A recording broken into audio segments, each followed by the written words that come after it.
نافرمان، گستاخ اور بد تہذیب گردان رہی تھیں۔ یہی طریقے رہے تو بس کر لی تم نے گھرداری اور سنبھال لیا شوہر اور بچوں کو۔ ارے بیوی، یہ کیسی تعلیم ہے جو گھر آئے مہمانوں کی عزت اور احترام کرنا نہ سکھائے، بڑوں سے خودسری اور نافرمانی کرنا سکھائے۔ وہ بھری بیٹھی تھی، شام سے رات ہونے کو آئی تھی، تب کہیں جا کر روشانہ بیوی کی صورت نظر آئی تھی، وہ بھی اکھڑی اکھڑی طلال کے سامنے۔ جس طرح وہ اسے ڈانٹ رہی تھی اور امی بھی ان کی ہمنوا تھیں، وہ سبکی محسوس کر کے رہ گئی، آنکھوں میں مرچی سی بھرنے لگی۔ میرا خیال ہے آج کے لیے اتنا کافی ہے خالہ جان۔ طلال لب دبائے مسکراہٹ روکتے ہوئے بولا، گویا اس پر احسان کر رہا ہو۔ پلوشا نے سر جھکا کر ہنسی چھپائی تھی۔ اے میاں، تمہیں نہیں پتا، ایسی پڑھائی کو میں کہوں آگ میں جھونکو۔ لو دیکھو ذرا، تم شام سے آئے بیٹھے ہو اور اس نے اپنے سسرال والوں کی خیر خیریت تک نہیں پوچھی آ کر تم سے، اور ادھر وہ سب اس کی محبت میں مرے جا رہے ہیں۔ لالی کے شوہر مصطفیٰ کے تایا ہاسپٹل میں پڑے ہیں، مگر اس نے جو خیریت پوچھی ہو۔ یہ طریقے ہوتے ہیں خاندانی لڑکیوں کے؟ بہت بری بات ہے یہ تو روشی بیٹا۔ پاپا نے اسے تعدیبی نظروں سے دیکھا۔ اماں کی باتیں 100% سچ تھیں۔ انہوں نے روشانہ کو فہمائشی نظروں سے دیکھا، جو پہلے ہی گھائل بیٹھی تھی۔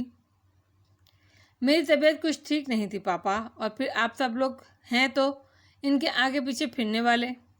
نہ چاہتے ہوئے بھی وہ تڑک گئی اور کرسی دھکیل کر کھڑی ہو گئی۔ روشانہ، یہ کیا بدتمیزی ہے؟ پاپا لہجہ بھر کو ساکت ہوئے، پھر جھٹکے سے خود بھی کرسی سے اٹھے، مگر وہ ٹھہری نہیں، پردہ اٹھا کر ڈرائنگ روم سے نکل گئی۔ اور اٹھاؤ اس کے ناز نخرے، اور چڑھاؤ اسے سر پر۔ آمنہ بیگم کا پارا نقطہ اشتمال تک پہنچ چکا تھا۔ صبیہ بیگم اس کے اس رویے پر ندامت محسوس کر کے وہاں سے اٹھ گئیں۔ ٹیبل پر یک لخت کھچاؤ کسی کیفیت طاری ہو گئی۔ پاپا دوبارہ کرسی پر بیٹھ گئے۔ ان کے چہرے کی سرخی سے ظاہر تھا کہ وہ غصہ دبا رہے تھے۔ اب کیسی طبیعت ہے مصطفیٰ کے تایا کی؟ ڈاکٹرز کیا کہتے ہیں؟ چند اعصاب شکن لمحات گزرنے کے بعد وہ ایک گہری سانس بھرتے ہوئے طلال سے مخاطب ہوئے اور پلیٹ دور کھسکا کر پانی کا گلاس اٹھا لیا۔ میں اسی سلسلے میں اسلام آباد آیا ہوں، سیمینار کے ساتھ کچھ دوسرے ڈاکٹر سے مشورہ بھی کرنا تھا۔ ڈاکٹر بخاری تو خاصے پر امید ہیں، تیفی نے مجھے رپورٹس بھجوائی ہیں، مگر مسئلہ خود آقا جان کا ہے۔ وہ آپریشن کرانے کے حق میں نہیں ہیں، جبکہ بائی پاس آپریشن اب ان کے لیے ناگزیر ہے۔ ان کے دل کی 3 نالیاں بلاک ہیں۔ ہائے نوج، تو پھر وہ مان کیوں نہیں لیتے؟ آمنہ بیگم کو حیرت کے ساتھ تشویش ہوئی۔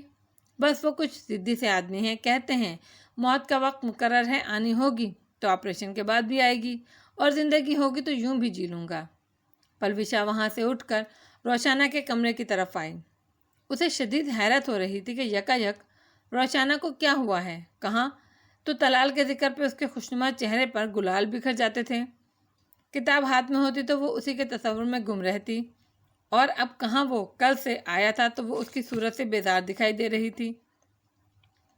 اسے دکھ اور حیرت اس پر بھی تھی کہ وہ ایسے خود اور بد اخلاق تھی تو نہیں کہ یوں منہ اٹھا کر آتی، دادی کی ڈانٹ ٹپٹ پر ہمیشہ ہنس دیا کرتی تھی، یا پھر سنی کرتی، ادھر ادھر ہو جایا کرتی۔ غصے کا یہ دھواں تو یقیناً دل میں لگی کسی آگ کا تھا۔ آقا جان کو بلا آخر آپریشن کے لیے راضی کر لیا گیا تھا۔ اسلام آباد میں ڈاکٹر بخاری کے ہاسپٹل میں منتقل کیا جانا تھا، جہاں 2 روز بعد ان کا آپریشن ہونا تھا۔ ڈاکٹر بخاری طلال کے سینئر ڈاکٹر اور ایک طرح سے استاد رہے تھے۔ طلال ان کی بے حد عزت کرتا تھا، اور طلال کے کہنے پر ہی مصطفیٰ خان نے ڈاکٹر بخاری سے رابطہ کیا تھا۔ وہ نہ صرف ایک ذمہ دار ذہین ہارٹ سرجن تھے، بلکہ اس پروفیشن کو انہوں نے دولت کمانے کا ذریعہ نہیں بنایا تھا، بلکہ حب الوطنی اور انسانی ہمدردی کے جذبے کے تحت اپنائے ہوئے تھے۔ ان کا ذاتی ہاسپٹل گو کہ بہت بڑا اور اعلیٰ پائے کا تھا، مگر وہاں غریب مریضوں کے لیے بھی گنجائش رکھی جاتی تھی۔ ہر محب وطن شہری کی طرح ان کا بھی کہنا تھا کہ پاکستانی عوام کینسر، بائی پاس یا دوسری بیماریوں کے علاج کے لیے بیرونی ملک جانے کے بجائے اپنے ہی وطن کے ہسپتالوں کی طرف رجوع کریں۔ جتنا پیسہ بیرون ملک علاج پر خرچ ہوتا ہے، اس سے آدھے اپنے وطن میں خرچ کر کے علاج کی بہترین سہولیات حاصل کی جا سکتی ہیں۔ اور رہا زندگی دینے کا سوال، تو اموات تو گوروں کی بھی ہوتی ہیں، ان کے بڑے بڑے شاندار ہسپتال میں بھی مریض اذیتیں سہ سہ کر مر جاتے ہیں، اور زندہ رہنے والے ناکافی سہولیات والے ہسپتال میں بھی زندگی پا جاتے ہیں۔ محض بڑے بڑے ہسپتالوں میں پیسہ پھینکنے سے زندگی نہیں ملتی، اور محض جھوٹی تسلی اور بہلاوے کے لیے اپنے وطن کا پیسہ ضائع کرنے اور ان غیر مسلم گوروں کو دے آنا سراسر نادانی ہے۔ جب تک ذہنیت نہیں بدلے گی، یہاں کا ماحول اور نظام نہیں بدلے گا۔ ڈاکٹر بخاری بے حد تعصب سے یہی کہہ رہے تھے۔ وہ طلال کے ہمراہ سیمینار سے فارغ ہو کر ہوٹل کے پارکنگ ایریا میں دھیرے دھیرے چہل قدمی کر رہے تھے۔ ہاں سر، مگر ذہنیت بدلنے کے لیے میڈیا کا متحرک ہونا ضروری ہے، جبکہ ہمارا الیکٹرک میڈیا خود دوسرے چینلز اور مغربی کلچر کو فروغ دے رہا ہے۔ یہی تو غم ہے کہ ہم اتنے پاورفل میڈیا کو اپنے مفاد، اپنے ملک کی بقا کے لیے استعمال نہیں کر سکے۔ شاید یہ بھی غلامانہ ذہنیت کے باعث ہی ہو رہا ہے۔ طلال ہنس دیا۔ تو سر، بات تو پھر وہیں جا کر ٹھہری، یعنی ذہنیت۔ اب لوگوں کو پکڑ پکڑ کر تو وعظ اور نصیحتیں نہیں کی جا سکتی نا۔ اور پھر آج کے سیمینار میں دیکھ لیجئے، 4 گورے سرجنوں کو بلا کر ان کی تکریم اور توقیر کس طرح کی جا رہی تھی، ان کی شان میں قصیدے کس طرح پڑھے جا رہے تھے۔ گویا مسلمان آج جو کچھ بھی ہیں محض انہی کی وجہ سے ہیں۔ طب اور سائنس ان لوگوں گوروں نے ہی ہم تک پہنچائی ہے۔ وہ دونوں پارکنگ ایریا کے کنارے بنے سیمنٹ کے صاف ستھرے ایک بینچ پر بیٹھ گئے۔ ڈاکٹر بخاری اپنی کنپٹیوں پر جمے سفید بالوں پر ہلکے ہلکے انگلیاں پھیرتے ہوئے تعصب سے اس کی بات کی تائید میں سر ہلاتے ہوئے بولے، یہی تو المیہ ہے۔ آج ہم شاید کچھ ہیں، جو کچھ بھی ہیں، اس کے لیے ہم اپنے اسلاف کے کارناموں کو بھلا چکے ہیں۔ روسو، نیوٹن، کیمل اور باقی سب یاد ہیں، مگر یہ بھول گئے ہیں کہ قانون حکمت اور رموز فطرت کے متلاشیوں میں ہم شرقیوں کا ہی کام سب سے آگے تھا۔ خالد بن ولید، جابر بن حیان، زکریا الرازی، ابن سینا، خوارزمی، ابن اللیث اور ابو محمد خود جندی، ابو بکر محمد الحسن، عمر خیام، البیرونی، سفیر الدین توسی، حسن علی، محمد بن جابر سیتانی اور کتنے بہت سے ایسے لوگ جنہوں نے سائنس کی بنیاد ڈالی۔ ہم نے تاریخ پڑھی ہے کبھی؟ ڈاکٹر بخاری اپنی بات کے درمیان رک کر سر اٹھا کر اس سے پوچھنے لگے۔ اس نے آہستہ سے سر نفی میں ہلا دیا۔ ہاں بھلا، سائنس کا اسٹوڈنٹ تاریخ کہاں پڑھتا ہے؟ وہ ہلکے سے مسکرائے۔ مگر اسلامی تاریخ کا مطالعہ ہر شعبے کے آدمی کو کرتے رہنا چاہیے۔ اس سے نہ صرف مطالعہ وسیع ہوتا ہے، بلکہ ہمیں اپنے اسلاف کے کارناموں کے بارے میں علم حاصل ہوتا ہے، جو ہمارے لیے باعث فخر ہے۔ اب دیکھ لو، یہاں بھی تاریخ کے حوالے کی ضرورت ہے۔ امیوں کے دور خلافت میں حصول علم، خصوصاً سائنسی علوم کا جو شوق پیدا ہوا وہ بڑھتا رہا، اور عباسیوں کے دور میں علم اور فن کا یہ چراغ اتنا روشن ہوا کہ اس کی روشنائی سے سارا عالم جگمگانے لگا۔ خود کتنے ہی غیر ملکی عربوں کے ان کارناموں کو سراہنے پر مجبور تھے۔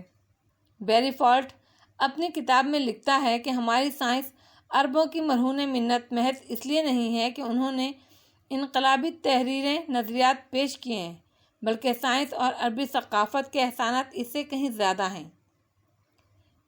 ان کا وجود انہی کے دم سے ہے۔